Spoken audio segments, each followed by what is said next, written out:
Es un gusto, siempre que me invitan, para mí es un placer enorme estar acá. Para nosotros tenerlo también. Bueno, hola Marce. ¿Qué tal? ¿Cómo están? Tenemos una notita. Bueno, Primero, el fallecimiento de un sabonín que fue en el día de ayer, sí, si mal no recuerdo, Richard Dravenche, amigo de varios artistas marciales, y bueno, desde este lugar le mandamos un pésame a la familia y que en paz descanse. Otra cosa ya está. Y bueno. la dama tiene algo que leer. Ahora les voy a leer una noticia que la verdad la escribí porque me gustó mucho.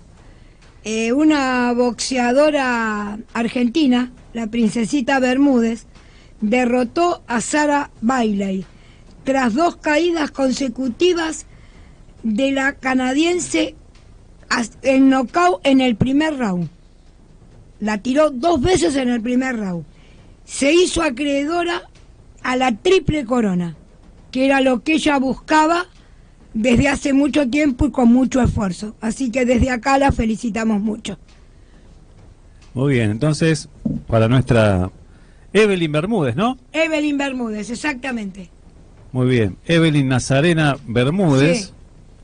Que se consagra con un tremendo knockout Sí, y una triple corona. Bien, bien, representando, llevando la bandera argentina. Argentina en todos lados. En todos lados, en este caso a Canadá. Sí. Muy bien, muy bien. Bueno, Marce, siguiendo con lo que estamos haciendo los últimos programas de armamento según el arte marcial, hoy tenemos armamento de ninjitsu. ¿Qué opinás? Opino que me voy a dirigir al estudio, y no solamente por los mates de Mirta Begone, lo cual ya sería un motivo importante, sino para salir en el vivo de Instagram. Tenemos al maestro Vizca en el estudio para que con detalles nos explique, nos enseñe sobre, bueno, las armas que son milenarias también. Vamos a hablar de la historia y también de la actualidad de lo que el maestro Vizca hoy nos tiene para presentar. Así que ya me dirijo al estudio y recuerden, ya estamos por salir en el Instagram de la 1480, la 1480 Radio, y por supuesto en el streaming de la 1480, que es el www.am1480.com.ar. Ahí estamos viendo en pantalla a quienes forman parte fundamental de Artes Marciales 1480. Maestro. Bueno, como ya se dijo, estamos con el director de la escuela Saikai Kinokarazu y y representante en Argentina de Nichiren Nimpo Kyokai, de mi maestro Humberto Trevelin de Brasil. Está bien, vamos a hacer un curso para aprender bien el nombre. Lo vamos a repetir. Yo también. Como en la primaria que repetimos para que nos Al quede principio así. me costaba. Sí, por eso. Bueno, y acá nuestro coordinador general va a sacar una Vamos a salir en vivo. en vivo. Vamos a salir en el vivo de Instagram para ver con detalle qué nos trae el maestro. ¿Qué querés ver? Primero lo escuché. Como quieran, yo voy a estar siguiendo. Pregúnteme, maestro, pregúnteme. Pregúntale. Bueno, ¿cuál de todas es la que más de todas las puntas son, no? De los shuriken que tiene. ¿Cuál Bueno. es el que más le gusta? El que más me gusta a mí en lo particular es el Yuji Shuriken, que es este. Ah, Y porque tiene mejor penetración, Claro, ¿no? son más finas las puntas, no Claro, más largas. Claro. Hoy vamos a hablar un poco de lo que es un poco la historia, ¿no? Claro. De lo que se llama Shuriken o también llamado Shaken, ¿sí? Sería lindo también que nos explique a los que no sabemos para qué sirve cada uno. Claro, bueno, la historia se remonta en la época Sengoku, ¿sí? Lo que sería la época de auge del ninja, del samurái, ¿sí? En este caso Shuriken quiere decir hoja oculta detrás de la mano, ¿no? Hoja haciendo referencia al filo, ¿sí? También se traduce como espada oculta detrás de la mano, también haciendo referencia al filo, ¿sí? Cada clan ninja de aquella época tenía su particularidad en lo que respecta a armas. Cada una tenía un arma, capaz que se diferenciaba de otro clan, ¿sí? Por el trabajo que efectuaban. Y los shuriken también, cada clan tenía su shuriken que lo diferenciaba de otro clan. Hay que hacer hincapié que en aquella época el acero, el hierro, el acero, era un material muy costoso. No todos los clanes ninjas podían acceder a tener un shuriken de acero, porque el shuriken es un arma de sorpresa que lo que busca generalmente es retrasar el avance del objetivo del enemigo. Entonces se tiraba y se podía perder, ¿sí? En el pasto, en cualquier lado. Y no era, para algunos clanes, no era algo para perder el acero, ¿sí? Por eso clanes, digamos, pobres, ¿sí? Recurrían a shurikens de madera, hecho con bambú, cosas así. Los clanes ninjas que estaban subsidiados por clanes samuráis, ¿sí? Que los samuráis contrataban esos clanes ninjas, bueno, ellos se podían dar el lujo de repente de tener un shuriken de acero y tirarlo y que se pierda total. Me lo reponen. Claro, los clanes samuráis contaban con dinero, entonces podían de repente darse el lujo de fabricar eso para sus tropas ninjas. Acá tenemos varios shuriken que dependía también de épocas y de clanes. Acá tenemos el Shikira Shuriken, ¿sí? Shikira hace referencia, quiere decir como 4 asesinos, ¿sí? o 4 muertes, haciendo referencia a las 4 puntas. Es un nombre más romántico, ¿sí? Porque esta clase de estrella entra en lo que sería los Yushi Shuriken, que quiere decir hoja en cruz, ¿sí? Era muy conocido en la región de Koga, ¿sí? De Iga. Acá tenemos un Matsubagata Shuriken, también de la región de Koga. Este es muy... tardé mucho en aprender a usar este Shuriken, es muy difícil de lanzar. Pero bueno, con la práctica... Sí, claro, pero aquel tiene 4 puntas y este tiene una sola, claro, entonces es más difícil. Claro. Bueno, después tenemos un Bo Shuriken, ¿sí? Claro, muy conocido en lo que sería la familia de los Saika, ¿sí? En los clanes Saika, usaban mucho el Bo Shuriken. Ahí tenemos un Yushi Shuriken, ¿sí? Que como dije, primero era hoja en cruz, ¿sí? Este no tiene un nombre romántico, tiene más un nombre más técnico, ¿sí? Claro. Después tenemos un Senban Shuriken, más conocido en la familia Togakure, ¿sí? Los clanes Togakure, que hoy en día el clan Togakure está más relacionado con la Bushinkan, una asociación ninja, ¿sí? Y después al final tenemos, ¿sí? un shuriken, digamos, de manufactura más contemporánea, más de Más ahora. moderna, ¿no? Hecho, digamos, en serie, en fábricas, ¿sí? Hecha en China, de repente, ¿no? Los chinos hacen de todo y ya. Claro, que es lo que se conoce como estrella ninja. Claro, pero bueno, o sea, hasta ahí todas estas clases de shuriken eran de manufactura artesanal, Claro. por herreros que no lo hacían en serie como uno No, está no, no, acostumbrado. Lo hacían, bueno, de manera artesanal, y es más probable que un ninja hubiera usado algo así Que el último. que el último, ¿sí? Sí, Una preguntita. sí. Este que es el que es más largo. El ¿Bo shuriken. es Ajá. como palo? Claro, Porque bo es el palo largo. claro, Pero acá sería de metal y mucho más cortito. ¿por qué? Porque este deriva de un shuriken antiguo que estaba hecho con bambú. Cortaban el bambú tiene una peculiaridad que tiene filo. Si lo Sí. sabes sacar, tiene filo. Entonces, se asemeja, digamos, a esos primeros shuriken que hacían los que no tenían, digamos, el Dinero financi- para hacerlo en acero. Entonces usaban esa clase de shuriken.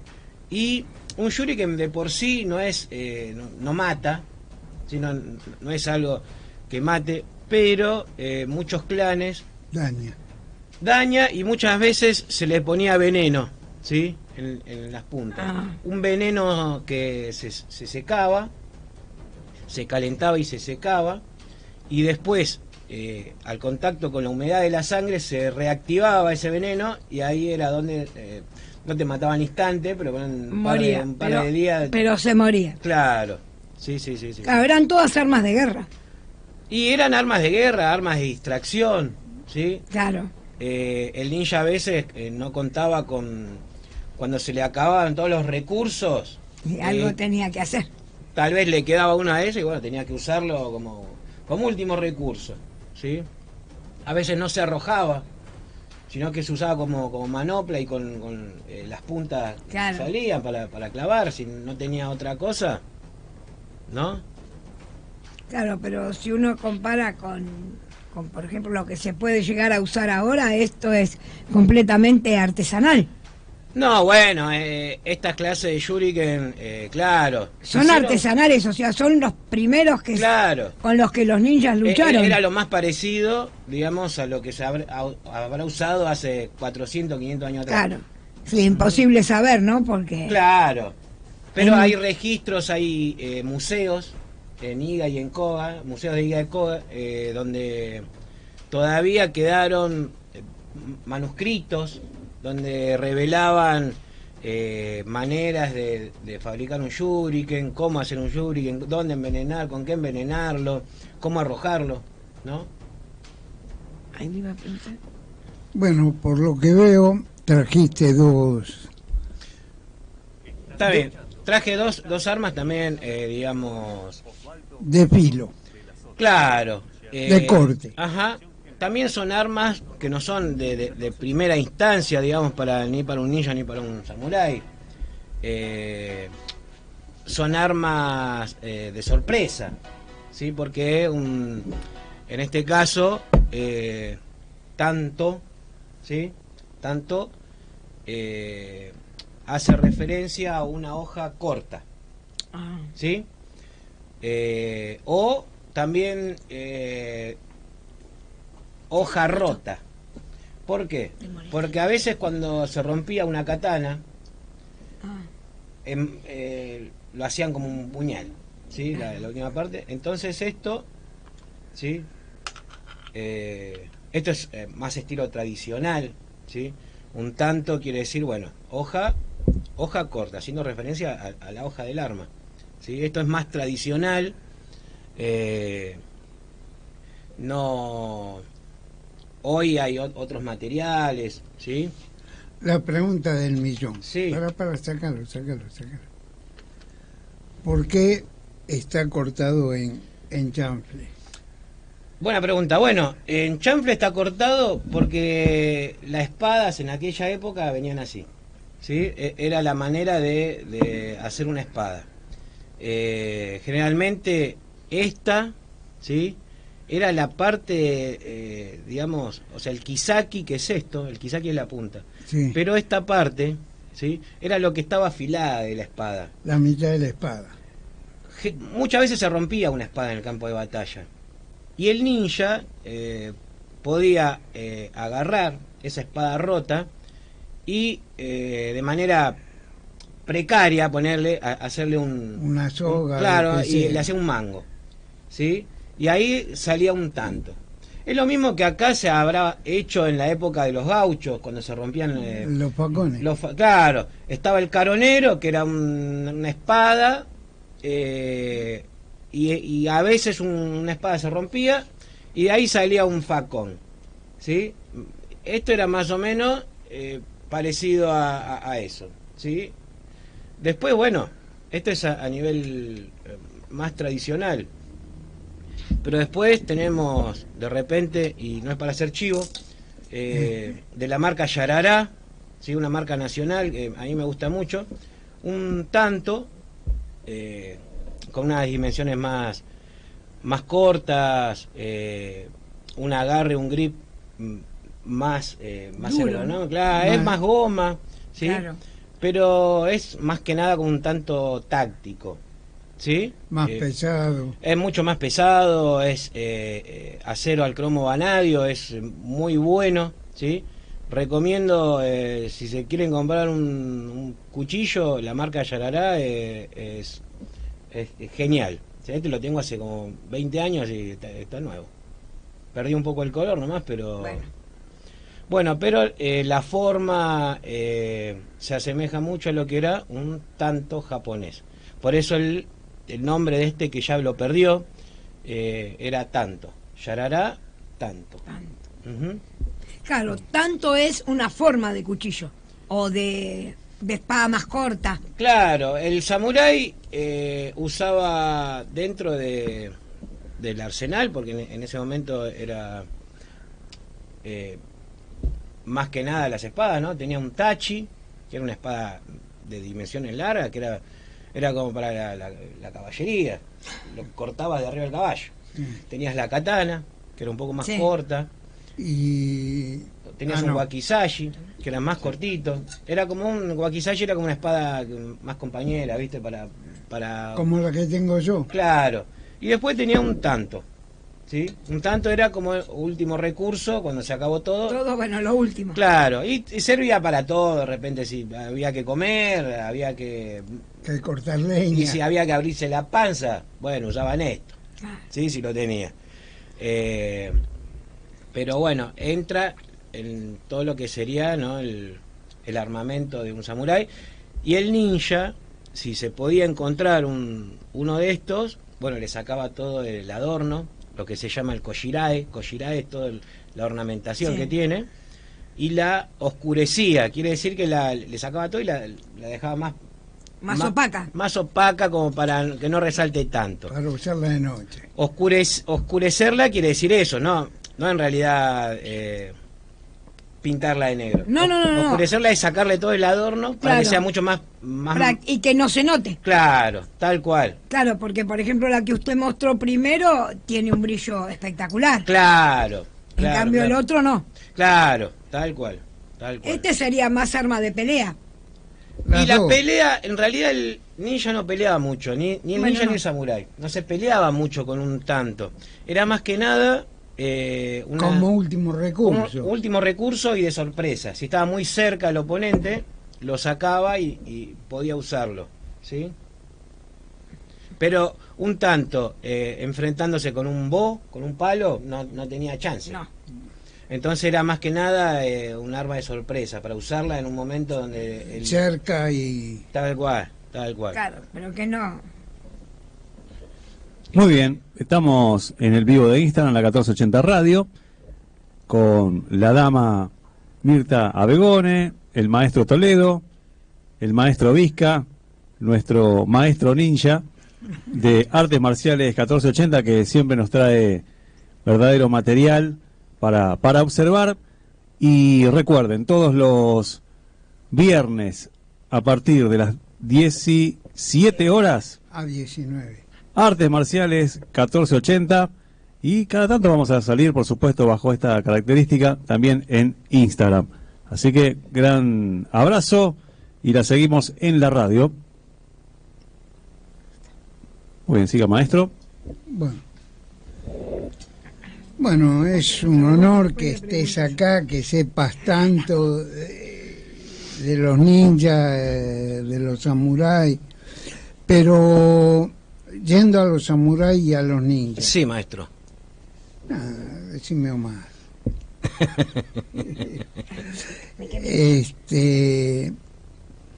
La espada samurái era más recta y la punta media redondeada. Bueno, cuando nos referimos a lo que era, digamos, los sables y espadas de aquella época, las primeras referencias que ya tienen son de China. Entonces Japón importa Los chinos. Los chinos, ¿sí? Y China tenía una espada como la espada Chen, espada recta, ¿sí? Muchas espadas en China tenían nombres románticos, como decir, no sé, la cortadora de jade, el dragón volador, bueno. Sí, ¿no? nombres que le ponían. Cuando viene esa espada, el japonés la ve y lo primero que dice, mira, es una espada recta. Entonces quedó espada recta, ¿sí? El nombre en japonés es Shokuto, quiere decir espada recta. Literalmente eso. Bueno, con las distintas batallas que enfrentaron los primeros samuráis de esa época, fueron variando a veces el filo, a veces la flexibilidad de esa espada. Las primeras eran hojas rectas con doble filo, después empezaron a hacer con un filo falso arriba, y así hasta que empezó el filo un solo filo, claro. Hasta ahí el samurái usaba una espada recta, ¿sí? Llamada Chokuto. En las invasiones mongolas se dieron cuenta del poder de corte que tenía un sable corvo, ¿sí? Tenías que hacer menos fuerza. Claro. Una espada recta era más que nada un hachazo que tenías que dar, ¿viste? Claro, ese sable corvo. Así. Claro, cortaba como si fuera que estás cortando un fiambre. Entonces empezaron a investigar para hacer la corva, ¿no? En ese momento la espada recta quedó como una cosa obsoleta ya. Un adorno. Claro, una guerra pasada, una época pasada, y viene ahora la época del sable corvo. Y es hasta el día de hoy donde una espada samurái era curva. Ahora bien, el ninja, como venía de una clase mucho más baja, a veces muchos clanes ninjas tuvieron ancestros que eran samurái de antaño, y muchos quedaron como un legado, sus shokuto. Entonces usaban la espada del abuelo, la espada del tío, antigua, ¿sí? Para entrar en batallas. Pero el ninja sabía perfectamente que era mucho mejor un sable corvo que un chocuto. Es lo mismo que hoy tener de repente un fusil Mauser a cerrojo, que era de mi abuelo, O que un fal. que un FAL, ¿sí? Claro. Moderno. Entonces, está bien, si no tengo nada, uso el fusil Lo que Mauser a tengo. cerrojo. Pero si me puedo agarrar un FAL, me agarro un FAL y ese lo dejo. Porque Claro. mi objetivo no era, de repente, era ganar la batalla. Entonces, bueno, la imagen del ninja que se tiene hoy es con la espada recta. Pero, como para diferenciar al ninja de un samurái. Sí, Sí, sí. eran como armas que... Cada uno usaba la suya. Claro, pero el ninja, si se podía de repente hacer de un sable corvo, Se lo hacía. obvio, Sí. obvio. Pero bueno, en la imagen popular quedó el sable recto, o sea, la espada recta como arma del ninja, y el sable como arma de un samurái. Le voy a hacer una pregunta. Sí. A ver si me desasna, ¿no? A Porque ver. no entiendo nada. Los ninjas, ¿siguen usando las armas viejas? No. Justo hoy estaba hablando con eso con una persona. Hoy el ninjutsu, ¿sí? Ya es un folclore. Es algo que ya no tiene una función. Tal vez lo que viva hoy es un poco la filosofía y algunas técnicas modificadas, digamos, al presente. Pero el ninja ya no es más lo que era. Hace 300 años, hoy el ninjutsu conserva esto y conserva, digamos, de repente las técnicas para que no se pierdan en el olvido. Hay clanes que todavía siguen conservando técnicas y armamentos propios de su línea, y otros que le dijeron que era obsoleto y ya no la usan más y se dedican de repente a otra cosa, ¿no? Pero los clanes tradicionales siguen usando sus armas dentro de su programa de aprendizaje y de enseñanza, tal vez no tan estrictamente como hace 400 Sí. años, pero Adaptado a la época. claro, están incluidas dentro del programa de enseñanza, sí, sí. Una otra consultita, ¿no? Que sigue habiendo profesores y alumnos de ninjitsu, sí. Claro, hay Pero el ninjitsu no es solo que ninja, el ninjutsu es el arte del ninja. del ninja. Claro. Jutsu quiere decir técnica. La palabra nin, ¿sí? Ninjutsu, nin hace referencia a la perseverancia, a la disciplina, hace referencia a siempre estar evolucionando, y también es como resiliencia, ¿no? El ninja Sí. era una persona de resiliencia que seguía su objetivo. Por más que el mundo se derrumbara, Nada, él seguía con su él objetivo. tenía un objetivo. ¿Sí? Mira, te voy a hacer una pregunta. El gotombo Sí. o gotomco, Gotompo. ¿cómo es o qué es? Bueno, el gotompo. Muchos lo relacionan con un campamento. ¿Sí? Pero está muy lejos de pensar que el gotompo es un campamento, es no entender qué es el gotompo. El ninja, cuando tenía una misión, ¿sí? Estamos hablando de personas que eran creyentes en sus religiones, Sí. que algunos eran budistas, unos eran shintoístas, ¿sí? Entonces creían mucho en eso. Entonces, ¿qué pasaba? Cuando a ellos se le avecinaba una guerra, que sabían que en cualquier momento Sí. lo iban a matar, que no le quedaba mucho, se internaban en el bosque. Se internaban en el bosque y meditaban, ¿sí? Llevaban la comida justa para esos 3, 4 días, una semana de repente, y meditaban en lo que podía pasar y en lo que no podía pasar, y se preparaban mentalmente por si le cortaba, Les tocaba. le tocaba. Si le corta el cogote, el tipo ya estaba preparado mentalmente, era como un retiro espiritual. Claro. El gotompo, gotompo quiere decir 5 puertas de escape, ¿sí? Haciendo referencia a los 5 elementos. El tipo meditaba en esos 5 elementos, le buscaba la vuelta de dónde podía ir, si la misión era en un castillo, con qué herramientas ir. Era un retiro. Un retiro como un retiro espiritual para ir organizando el Tal ataque. cual, eso era el gotompo. Muchos lo confunden con un campamento, claro, porque en su ignorancia ellos pensaban que el ninja iba a ser no sé. Bueno, disculpa que te interrumpa. Sí, maestro. Yo tenía un compañero de trabajo que hacía ninjitsu y hacía el gotompo, Sí, pero era un campamento nocturno que tenía trampas. no, bueno, es eso, un campamento, o sea, un entrenamiento en un ambiente Salvaje, salvaje, eso se denomina Yagai Geiko. Yagay Geiko. Dentro del Yagay Geiko uno puede hacer un gotompo, ¿sí? Uno puede hacer, no ya una semana o 3 días. Un día. Menos, uno capaz que hoy hace una meditación de 2 horas. De 2 horas. Antiguamente el gotompo duraba lo que el tipo necesitaba que dure. Iba específicamente a eso. Iba con la comida justa.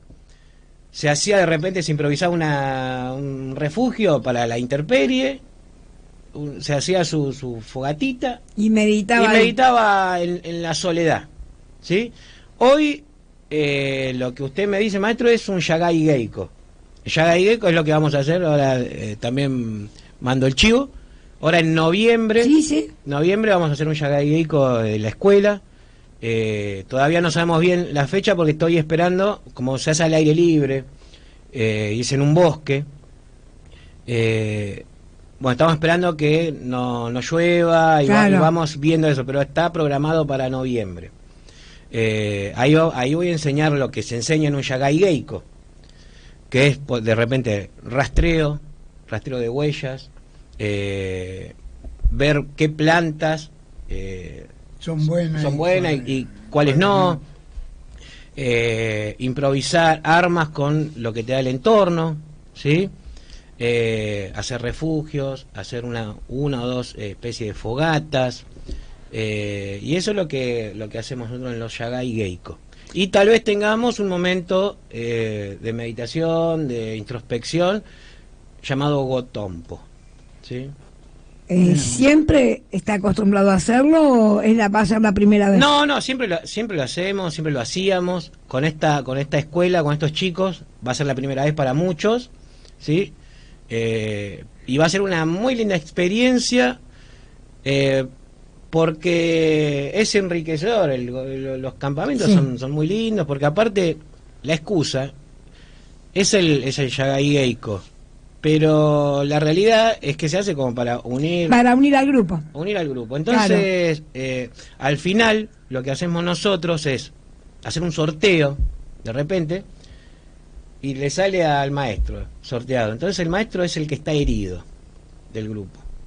¿Cómo lo sacamos de acá, del medio del bosque? Entonces tenemos técnicas, enseño técnicas para sacarlo del bosque, y sacarlo lo más entero posible. Entonces el que sale premiado va a estar ahí, no se va a poder mover. O sea, no se va a poder, es una persona que quedó incapacitada, una persona herida. Entonces ahí se enseña cómo sacarlo del bosque. Y después, bueno, una vez que terminamos, listo. No, está muy bueno. Ajá. Me gusta. ¿Hay una edad promedio como para participar? Y mira, los me chicos, parece que sí. Hay adultos y hay chicos, ¿sí? En este caso vamos a hacer 2 grupos, donde por cada 2 adultos o 3 adultos va a haber un grupo de chicos que lo van a auxiliar, a ayudar en ciertas cosas, porque para trabajar en ese ambiente vamos a necesitar armas filosas, machetes, claro, cuchillos, para de repente trabajar la madera, ¿sí? Para comer también, pero para comer va a ser algo tranqui, ¿sí? Pero hay chicos que no pueden usar armas, se pueden cortar. Claro. ¿Sí? Entonces es peligroso. Ya es peligroso el lugar, claro, lleno de acacias con unos pinches así que... ¡Ay, Dios! Entonces, mientras menos lo expongamos a los chicos, mejor. Claro. Entonces, bueno, por cada 3 adultos seguramente haya un grupo de chicos. Sí. Y los chicos, bueno... se enganchan enseguida. No, le encantan. Los chicos se enganchan enseguida. ¿Qué edad es la mínima? 10 años por arriba. Y hay chicos que sí, que tienen entre 9 y 10 años. Sí. Ah, pero más chiquitos no, porque y más chicos, no es seguro. Y no es seguro y capaz que no entiendan lo que claro, están por haciendo. eso. Claro, ¿no? Tiene que ser un chico que ya entienda, que ya le guste, y que le guste lo que está haciendo. Claro, porque a veces el padre manda al chico, pero el chico no tiene idea de lo que hace. Claro, más que nada por una gana del padre que haga eso. Claro, que él no lo pudo hacer y entonces lo tiene que hacer el hijo. Tal cual. Yo siempre digo, reflejan en el hijo lo que no pudieron hacer ellos. A veces pasa. Pero es así. Tal cual. Ahora, ¿qué preparación tienen que tener ustedes O sea, no qué preparación, sino qué manera de ordenar las cosas para poder juntar, por ejemplo, grandes y chicos en una misma cosa. Bueno, por eso durante el aprendizaje y las enseñanzas dentro del dojo, es muy importante la disciplina. Se le enseña mucha disciplina. Claro. No, los chicos no vienen y juegan, y hay algunos que vienen pensando que es un juego y nada, a las 2 semanas se van porque no es un juego. no es un juego. Y el que le gusta realmente acepta la disciplina y sigue ese camino. Y cuando uno hace de repente un campamento como el que vamos a hacer ahora, los chicos ya saben cómo comportarse. ¿Sí? Porque ya tienen una disciplina. Claro, la misma que tienen en el dojo. Yo a vos te conocí en una escuela que fuiste con tu grupo que hizo... ¿Ramón Villalba puede ser? No, hizo la maestra... Ay. La rubia. Lorena Taekwondo Sorensen. puede ser. Sí, algo así. Lorena Sorensen. Sí. ¿Dónde fue allá En La Reja, ¿no era? No. No. En San Justo al fondo. En una iglesia. En una iglesia. Sí, sí, sí, sí. En un colegio sí, religioso. Que ahí sí. tiraron bombas de humo, claro. Sí, sí, sí. Está Sí, bueno. ahora me Mirá, acuerdo. Mirá, me acuerdo. un montón. Estamos Sí. hablando del 2000, tal vez 17, 2018, me parece. No sé si llega al 18. 2017. Sí, 2017 me Puede parece. ser, ¿eh? Sí, sí, sí. No, Mirá dónde te vine a conocer. ¿Viste? No, pero por lo que habla se ve que se perfecciona todos los días. Y esto, a O que ver, estudia todos los días Y para aprender y cada las vez artes más. marciales, el que dice ya conozco todo, es Mentira. Es mentira. Siempre hay un montón de cosas para conocer, incluso del mismo estilo de uno. Y sí, Porque yo siempre leo, siempre le pregunto a mi maestro, entonces estoy siempre, y ya con mi propio estilo ya me basta y me sobra. claro, pero siempre quiere interiorizarse más de... Claro. Está bien, eso significa que quiere perfeccionar su Y escuela. Eso significa que también esto es un camino, un estilo claro. de vida. Uno no es que ve esto, tal vez es un poco una profesión, pero esto es un estilo de No, vida. sí, es más una forma de vivir. Claro.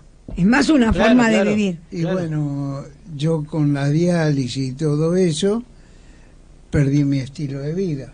Sí, pero usted aún se considera maestro, un profesor, un maestro. O sea, la enseñanza que usted tiene no la perdió. No, no. O sea, para nada. lo que usted adquirió durante tantos años no se perdió. No. Solo no lo puede hacer de manera directa, pero uno siempre está haciendo esto. Uno siempre está En adquiriendo- contacto. Claro. En contacto con Claro. Con la Me gente y con... Esto no se pierde nunca. No, No. no, aparte que cuando una vez que se aprende ya está. Ya está, ya si te gustó ese camino, Lo seguís. olvidate. Marcelo, ¿querés ir una tandita? Bueno, tuvimos una Ahora, hora intensa, ya está subido al Instagram, la clase sobre armas ninja y samurái, toda la explicación histórica. Y Estás escuchando Artes Marciales 1480 con el maestro Omar Toledo y la dama Mirta Abegone. En la 1480. uniformes de artes marciales, profesora Mariana Serén. Contactate 153-805-6985, 113-805-6985, uniformes de artes marciales, profesora Mariana Serén. Estás escuchando Artes Marciales 1480 con el maestro Omar Toledo y la dama Mirta Abegone. En la 1480. Muy bien, damos comienzo a la segunda hora. Teníamos que volver, maestro. Sí, Sí. Yo sí. digo que a veces lo que pasa durante las tandas, no digo que mejor, pero más tan interesante como lo que sale al aire. Claro, lo que pasa es que, como en el caso mío, que no conozco nada de ninja ni nada de eso, cuando viene el maestro Vizca lo aprovecho y le pregunto. Así que, bueno, tal vez alguna de las preguntas que estuvieron en la tanda, durante la tanda, y que no salieron al aire, podría ser. Hubo una, maestro, que Sí. la dama le realizó, porque yo, si bien hago cosas, el Escucha oído también, escucha. lo tengo todavía. Tiene al espía, hace Hace de espía, ahí está. el operador ninja. Algo así, lo más cercano a lo que sería un ninja. La pregunta era la antigüedad de los samuráis y de los ninjas. ¿Quiénes comenzaron a hacerse notar primero? Si son contemporáneos, si hay un registro aproximado. A ver, ¿quién tiene más antigüedad, los ninjas o los samuráis? Bueno, le estaba explicando aquí a la dama que la idea de un grupo de espías y saboteadores es mucho más antiguo que lo que era el samurái y el ninja. Ya de la China, ¿sí? El general Sun Tzu, ¿sí? Él decía que un ejército que no tenga ni ojos ni oídos es un ejército destinado a la derrota. Los ojos y los oídos hacen referencia a los espías. Entonces ya desde esa época la imagen de un espía, un saboteador, ya era algo muy común dentro de los ejércitos de los emperadores. Tenían su ejército personal, ¿sí? Que trabajaba de manera legal, y tenía, por otro lado, un ejército más clandestino, más versado en lo que sería, como dijo usted, una guerra de guerrilla, una guerra psicológica, espionaje, sabotaje. Y Sun Tzu mismo decía, un general que tiene que movilizar toda su tropa para ganar la batalla es un general mediocre. Un buen general no moviliza ninguna tropa y gana igual la batalla. Eso hizo referencia a que antes de la misma batalla, la misma guerra, muchos mandaban espías, saboteaban los insumos que podría tener el otro ejército, claro. Envenenaban las aguas, creaban mentiras dentro de ¿no? Los mismos grupos. Claro, entonces ya nadie se fiaba de nadie dentro del otro ejército enemigo. Bueno, esa idea después se esparció por toda Asia, llega a Corea, llega incluso a Japón también, y ahí resurge, digamos, la idea del espía ya está. Muchos samuráis, antes incluso de que existiese el ninja, muchos ejércitos samuráis tenían mismos samuráis que hacían de espías.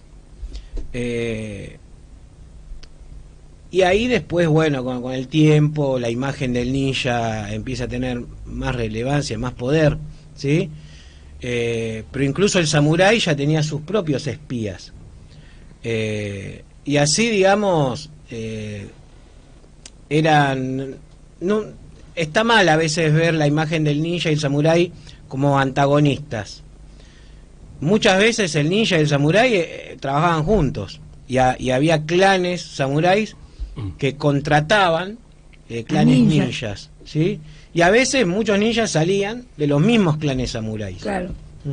Claro, pero no eran antagonistas, sino que el samurái era como que tenía más poder que el ninja o más poder económico que el ninja. Claro. Lo que había a veces era rivalidad entre mismos grupos, entre de ellos. No, claro, entre grupos ninjas, porque a veces si él me contrata a mí como jefe de clan ninja, yo voy a tener mucho más poder adquisitivo, claro, que si trabajaría por mi cuenta. Claro. Y a veces yo peleaba con otro para tener los beneficios del clan de él. Claro. Y había muchas confrontaciones. Claro, era esa rivalidad por estar con el mejor. Claro. Con el mejor. Tal cual. Sí. Qué interesante esto que estaba planteando el maestro Vizca sobre el arte de la guerra, que fue un libro que después influenció incluso a lo occidental. Incluso hoy muchos ejércitos tienen ese libro como un libro de cabecera, como para entender un poco lo que es la guerra. Sí. Y recuerdo cuando mencionó lo de los espías, por ejemplo, una de las tácticas que utilizaba el general San Martín era enviar a vaquianos en las zonas de la cordillera para ir observando las posiciones de los realistas, a escondidas. Entonces, claro, una vez que iba avanzando la tropa, ya tenían una idea dónde se podían ubicar, incluso dónde seguir avanzando sin que los vieran. Eludiendo al ejército realista. Realmente un genio, pero esto ya venía de antes. De algún lugar tuvo que sacar todas esas y ideas. Seguramente él habrá, no sé, desconozco, pero cualquier personaje que esté involucrado en la guerra y en las Fuerzas Armadas, mínimamente tuvo que haber leído escritos anteriores para poder entender la guerra, porque un guerrero, un soldado, no era un bruto, no era un caído del catre. El tipo tenía estudios, sabía de poesía, sabía de un montón de cosas. Era un profesional. Claro. Entonces yo me imagino que habrá leído... Sí, cosas. bueno. Es que justamente el libro se traduce al francés en 1772. Entonces justamente en esa época, donde en Europa empezó a ser traducido, seguro llega a las manos de todos estos que después fueron parte de las revoluciones en mismo Francia y también en Sudamérica. Así que coincide con la traducción al francés, y esa lectura seguro estuvo en todos esos... Seguramente. Sí, por ejemplo, ayer me tocó justo con mi nieta hacer un trabajo, que estaba haciendo un trabajo sobre San Martín, y en una de las preguntas puso lo de los vaquianos. Claro. Y dice que eso él lo había aprendido en el ejército español. Mira. Que se ve que ya el ejército español también hacía ese tipo de espía, ¿no? Claro. Era una manera rudimentaria de espionaje, pero era espionaje al fin. Pero salvó un montón de vidas. Sí, sirvió. Sirvió mucho. Claro. Sí, por eso. ¿Vio? De Muy algún bien. lado lo sacábamos. Y el maestro Toledo, como siempre, tiene diversas estrategias. Dice, está bien, vamos a hablar sobre defensa, ataque, la guerra, pero selecciona como música, y la miro a la dama, parando la pelota. Parando la pelota, ante tanta guerra, dice, vamos a escuchar a John Lennon en un mensaje de paz y amor. Imagina. Muy bien, maestro. Estás escuchando Artes Marciales 1480 con el maestro Omar Toledo y la dama Mirta Abegone. En la 1480 estás escuchando Artes Marciales 1480 con el maestro Omar Toledo y la dama Mirta Abegone. En la 1480. Bueno, seguimos con el maestro Carlos Alberto Vizca, acá en la radio, la dama, coordinador general. La verdad que cada vez que viene el maestro Vizca aprendemos algo nuevo. Claro, y algo antiguo, pero que no lo sabíamos. Y además ilustrativo. Sí, aparte trae todas las cosas que uno puede ver, las armas que pueden usar y todo eso, que sería muy difícil verlo en otro lado, ¿no? Así que también está hecho el desafío para los maestros que quieran venir y mostrar sus indumentarias, todo lo que tiene que ver con la difusión que el maestro Toledo y la dama Mirta Begón están haciendo de las artes marciales. Recién estaba escuchando al maestro Vizca diciéndole que usted, maestro Toledo, sigue continuando la parte como educativa, como maestro, como profesor. En este caso, mostrando en las redes y también en la radio la cultura de las artes marciales, las diferentes disciplinas, difundiendo. Eso es una forma importantísima de continuar educando y de seguir esta vida de artes marciales. Usted lo dijo, es mi vida. Es mi vida. Sí. Y después de casi 46 años practicando, mira, te voy a comentar algo. Todavía no salió el libro. Estando en diálisis yo, yo, vino una doctora, me dice, vos que estás en una radio, no podés hacer un pantallazo general de lo que es diálisis por primera vez. Y le hice.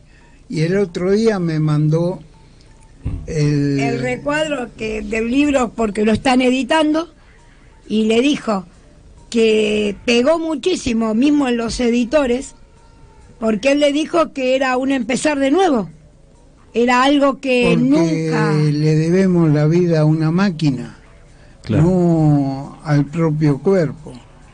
Yo, como le digo a la psicóloga, yo dependo de una máquina. Día por medio, 4 horas depende de una máquina para poder vivir 2 o 3 días sin ir. Entonces, a veces ven, hoy vos viste cómo entré mareado. Sí. Es que te cansa la diálisis. Sí, Llega un momento que cansa. Esto hay que decirlo y con mayúscula. El maestro Toledo hace un esfuerzo muy grande, lo lleva la pasión, las ganas, poder hacer este programa de radio, el contactarse durante la semana con distintos profesionales, los maestros, y todos vienen, y el maestro Vizca no va a dejar mentir, al contrario, creo que va a ratificar algo que todos los docentes que han venido o que vienen al programa dicen. La verdad, tanto usted, maestro Toledo, como Mirta son muy queridos en el ambiente, y eso da ganas venir al programa, pasar una tarde entre mates, charlar, aprender. Bueno, es porque ahí está la persona, que también es importante en la vida, ser, como dicen las canciones, ¿no? Lo importante es ser buena persona, ¿no? Como consejo también. Bueno, justo hoy se dio la casualidad de que me encontré con una de las médicas que lo atendieron a él en el hospital. Hace un año y pico. Hace un año y pico. Y hoy me preguntó, dice, ¿cuánto hace que no te veía? Me digo, vengo 3 veces por semana. Si vos estás paseando, le digo. Y me dice, no, dice, pero de verdad. Y el otro día me dijeron las chicas que te vieron, dice, ¿y Omar? Le digo, bien, ahí está. Le digo, hoy se hace 3 horas de diálisis porque vamos a la radio. ¿Qué? Me dijo, ¿cómo que van a la radio? Sí, le digo, porque tiene un programa de radio donde habla de las artes marciales. Y me dijo, bueno, me dijo, pero se la buscó justo, por algún lado desembocó lo de las artes marciales. No hace, pero habla. Y la verdad que se puso re contenta, me dijo, eso le va a hacer re bien a él que le gusta tanto. Bueno, Claro. y así estamos. Te digo la verdad, Marcelo, esto es un cable a tierra Sí. para mí. Para mí, personalmente, estoy más tranquilo, más relajado, más... Pero maestro, es como estábamos hablando hace un rato. Cuando alguien elige transitar el camino a las artes marciales, cualquiera que sea, y realmente la siente y le gusta, esto no se acaba nunca se acaba. Y a veces, por más que lo mismo que le pasó a un maestro, se llama Juan Hombre Dos Pasos, un español que hacía ninjutsu estilo Koga, tuvo un accidente en los años 90, ¿sí? No recuerdo ahora si fue con una moto o con el auto, creo que con el auto, quedó paralizado de la cintura para abajo. El tipo nunca dejó de enseñar ninjutsu y enseñaba de la manera que podía en su situación, y podía enseñar lo que sería la parte teórica, enseñaba movimentaciones con la mano. Y es así, maestro, uno cuando elige este camino nunca deja de estar. Uh-huh. Sí. Pero lo que pasa es que yo siempre digo, uno se tiene, que reacomodar a lo que le toca en la vida. Tal cual. Él no puede, en el caso de él, no puede practicar, pero la hematóloga... No puedo practicar porque estoy anticoagulado. Claro. Y entonces la hematóloga se lo dijo, vos te podés tropezar, porque no es solamente en una enseñanza o en una... Te tropezás y te caes y te pegás en la cabeza y tenés 2 horas para llegar hasta acá. Claro. Entonces, no. Bueno, pero de alguna manera el arte marcial está dentro tuyo. Y sí. Y lo buscás desde esa postura ahora. Sí, Claro. sí, sí. Ujú. Y esto es un cable a Claro. tierra. Y aparte difundirlo que siempre con Lo gente nueva poquito que que viene. sé, lo poquito que sé, estoy aprendiendo de vos, ustedes? de la gente que viene. Pero la verdad que siempre, nunca dicen que no. No, claro. Cuando uno los invita, bueno, seguro si tienen que trabajar o si tienen algún problema, van a decir vengo otro día, pero nunca le dicen no, no voy, no me interesa. Nunca. Que para él yo digo que tiene que ser un halago, porque... Claro. Bueno, el viernes pasado vino Sebastián Martínez, un cuarto dan de Zipalki, y con 2 arcos, el kayak, cajak, lleno de flechas, gruesa, fina. Entonces aprendemos un poquito. Claro, seguramente. Claro, es igual que, por ejemplo, hoy usted que trajo todas las armas de esa manera acomodadas. A la gente le interesa porque lo ve, le gusta, Claro. lo entiende, que no es lo mismo que hablar y no mostrar nada. Claro, es más didáctico. Es claro. más didáctico. Ujú. Se supone, no somos maestros, pero Claro, algo claro. hacemos. Bueno, pero es una manera, la enseñanza también tiene que ser un poco visual y tiene que ser didáctica porque una persona que no sabe absolutamente nada del estilo, uno se lo tiene que explicar Y sí, de esa de una manera didáctica. Claro, porque- claro, tal cual. Una consultita.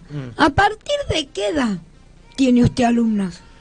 Y los alumnos generalmente siempre entre los 9 y 10 años Ah, ya pueden entrenar, ¿sí?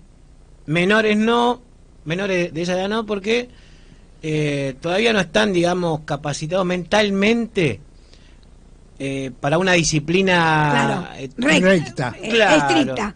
Claro, pero los chicos que empiezan desde los 9 y 10 años, al contrario del programa de adultos, ellos tienen un programa aparte. Ah, es distinto. Claro, ¿por qué? Porque lo que estábamos hablando hace un ratito fuera del aire. Ellos no pueden agarrar de repente un cuchillo, No. ni siquiera un cuchillo de madera, ¿no? Que asemeja técnica de cuchillo.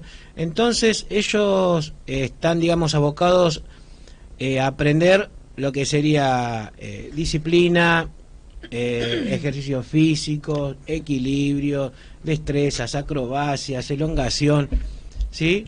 Y después, cuando van creciendo, ¿no? Tanto marcialmente como En edad, se les va a dar, digamos, el entrenamiento, ¿sí? Con el programa original. Porque Claro. el programa nuestro es muy bélico, ¿sí? Sí, claro, bueno. Entonces yo no le puedo enseñar de repente a un chico de 9, 10 años a usar un cuchillo. No. ¿Sí? Entonces capaz que se le enseña un poco de combate, gimnasia, técnicas. Pero con palos o algo. Claro, claro. Y cuando empiezan a usar armas, digamos, son armas que están más dirigidas a alguien principiante, como son palos. Claro. Palos corto, largo, medio, sogas. ¿Sí? Claro, algo que no pueda lastimarlos. Claro, claro. Y después, bueno, cuando el alumno ya tiene cierta edad, y incluso los alumnos adultos, ellos se rigen por un programa donde también empiezan con armas básicas de palo y después van escalando, donde empiezan ya las punzocortantes, y después hay que no está implícito en el programa, ¿sí? Pero se le enseña a criterio del maestro la parte de filosofía, lo que sería el budismo esotérico, que muchos no están preparados para aprender eso, porque muchos vienen con muchos prejuicios desde su religión. Algunos que son evangelistas, católicos, no sé qué. Si yo te enseño budismo esotérico, tal vez vos no lo veas bien, o capaz que tus padres no lo vean bien. Entonces eso va a criterio del maestro, ¿sí? Si el alumno está preparado para eso. Después lo que es también explosivos, va también a criterio del maestro, ¿sí? Porque yo no enseño explosivos, no está dentro del programa. Claro. Son enseñanzas que nosotros conocemos como Okuden, bombas de humo. Claro, todo toda la manipulación de pólvoras es okuden, que quiere decir que es enseñanza resguardada. ¿Sí? Eso se enseña a quien usted sabe que está capacitado para aprender eso. Claro, y es Shin de Shin, se dice. Shin hace referencia al corazón como, no como músculo, sino como Shin de Shin, es decir, de corazón a corazón. Claro. Era una enseñanza particular que se le hacía al discípulo. Claro. A los que usted elige como sus discípulos. Claro. A los que sabe que van a poder responderle lo que usted espera de ellos. Que yo sé que de repente no van a poner una bomba en cualquier lado. Claro, por o supuesto. se van a volar la mano o el de algún familiar por experimentar. Entonces, volviendo otra vez atrás, los chicos tienen un entrenamiento muy básico para su edad, para su parte cognitiva, y después empiezan. Vendría a ser el jardín de infantes. Y algo parecido. Sí, sí. Claro. Ujú. Ahora, una pregunta si no le molesta. Sí, maestra. ¿Qué es el budismo esotérico? Y Me podía dentro quedar. de... Buena pregunta, la dama. No, la verdad, porque lo he escuchado. Claro, nosotros conocemos el budismo, el clásico, Claro. ¿sí? El que enseña de repente el Namyo Horenge Kyo, que es el budismo, un budismo clásico, Claro. ¿sí? De la Soka Gakkai. La Soka Gakkai, difundido por Nichiren Daishonin. Eso es un budismo mucho Tradicional. más tradicional y más enfocado a la apertura espiritual. ¿Sí? Ahora, yéndonos a aquella época, ¿sí? Había templos budistas erigidos en los campos, Sí. que eran propiedad de los feudos. Y había muchas rivalidades entre ellos. ¿Por qué? Porque, como estamos diciendo hoy, yo como abad de ese templo, el abad es como el patriarca Sí. de ese templo, quería los favores de este samurái. Sí. Si yo podía tener los favores de él, y bueno, mi templo Resurgía. resurgía. Entonces había muchas rivalidades entre templos. Ahí se empiezan lo que serían los monjes guerreros. Se empezaron a hacer monjes guerreros para defenderse de otros monjes que lo venían a invadir. Pum, pam, pim, ¿no? Y ahí surgen los monjes Yohei. Los monjes Yohei eran... tenían una mentalidad muy extremista, muy radical. Ellos decían que acá era el infierno, ¿sí? Y ellos tenían que luchar contra los demonios. Y los demonios eran todos los feudos opresores. Claro. Como de repente Oda Nobunaga era un tipo muy... causaba mucho terror. Y para los monjes ese era el demonio y había que destruirlo. Y ellos se preparaban mentalmente, bélicamente. No eran monjes que estaban todo el tiempo así meditando. Eran monjes que meditaban, como todos los monjes. Pero, Sí, también actuaban. Ellos tenían arcabuces, tenían espada, tenían todas las armas que tenía un samurái, tenían esos monjes. En una época el samurái se dio cuenta de el poder que tenían y la llegada al pueblo que tenían esos monjes, porque también eran personas muy influyentes dentro de la comunidad. Entonces le dijeron, ustedes están elegidos para que nosotros lo ayudemos. Entonces esos monjes tenían los favores de los emperadores, de los daimios, de los samuráis, de que eran terratenientes, y ahí se fueron armando más y más y tuvieron mucha más influencia, ya no solo en la villa, sino influencia política. Había muchos abades que tenían influencia dentro de la política, ¿sí? Y entonces, como pasó de repente en China también, habían monjes que estaban dedicados a la iluminación y después, bueno, por diferentes conflictos internos o externos, decidieron crear un grupo de monjes guerreros. De ahí salen los monjes Shaolin. El Shaolin quiere decir bosque pequeño, ¿sí? Eran los monjes de ese templo, el templo de Shaolin, ¿sí? Pero no nacieron, el monje no nació porque quería. No, claro. Nació por una necesidad de que había conflictos entre ellos y con otra gente de afuera. Y los monjes Yohei eran así. ¿Y qué pasa? El budismo que ellos practicaban era un budismo esotérico, ¿sí? Lo que sería el budismo Mikkyo, el budismo Tendai, el budismo Shingon. Eran 3 ramas de budismo esotérico que practicaban un poco lo que sería hechizo. A ver, convengamos que era una época donde la medicina era muy precaria, ¿sí? Entonces, el que sabía de medicina, el que sabía al mismo tiempo de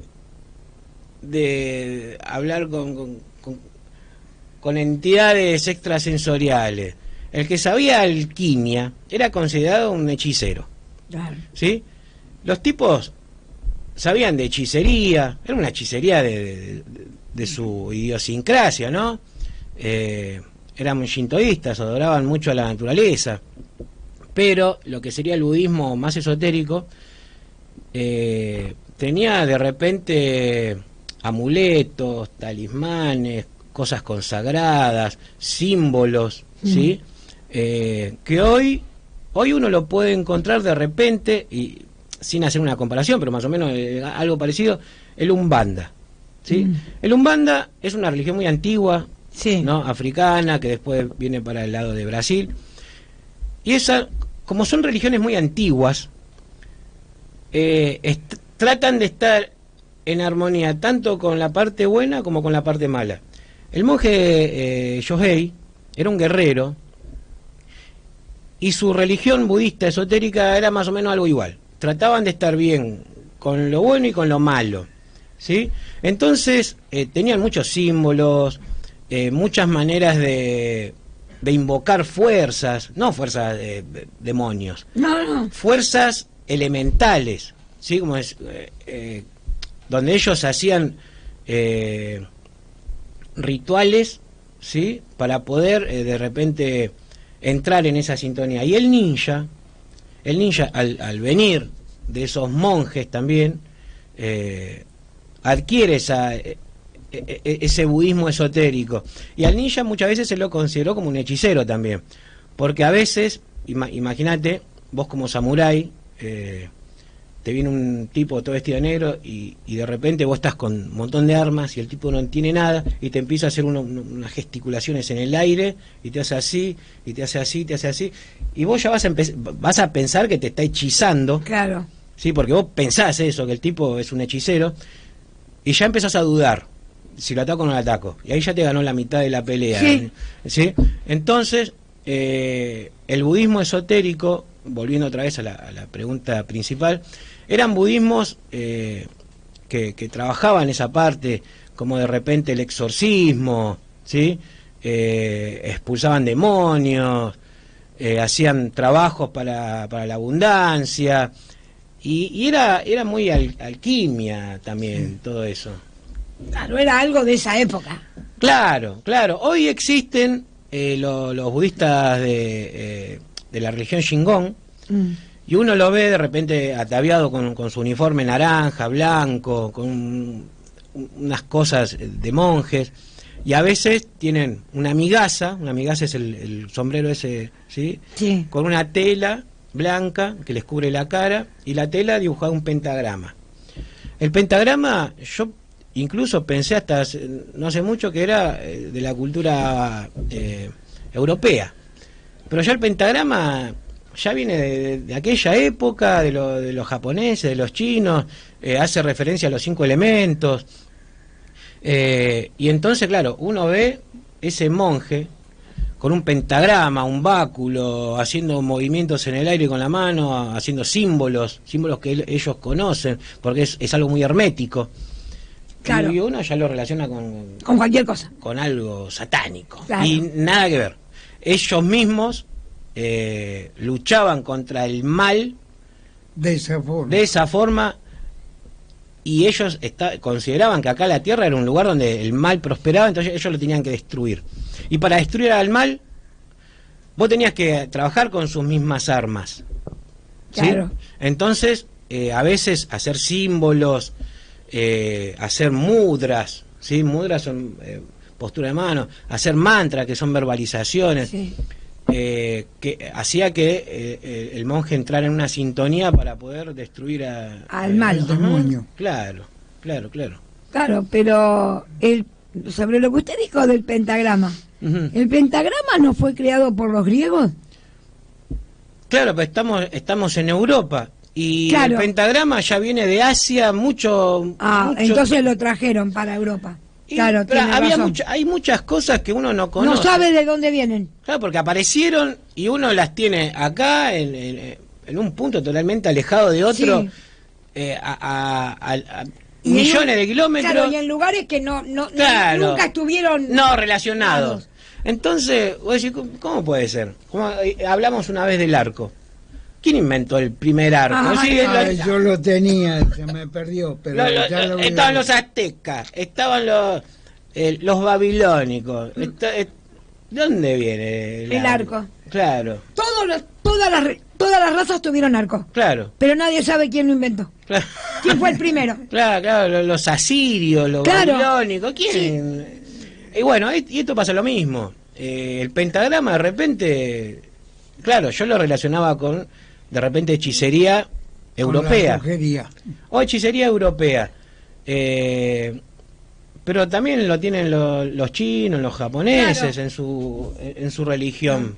Ujú. Claro, por eso, porque no, yo le pregunté por esotérico, porque claro, me imaginé que esotérico iba por ese lado Claro, de... el esoterismo es algo que se cuida y solo se da a un grupo especial, que son los seguidores, que no es tan abierto, es más Claro. como una secta, porque las antiguas sectas Shingon se resguardaban entre ellos y resguardaban sus conocimientos de acceso de público. los demás, claro. Claro. Claro, eran como ellos los únicos que podían usar esos Claro, métodos. vos tenías que entrar a ese grupo y ordenarte como monje para poder acceder a sus conocimientos. Ujú. Claro, lo que pasa es que también había problemas para todos lados, No, seguramente. porque el hombre es hombre desde que se creó Claro.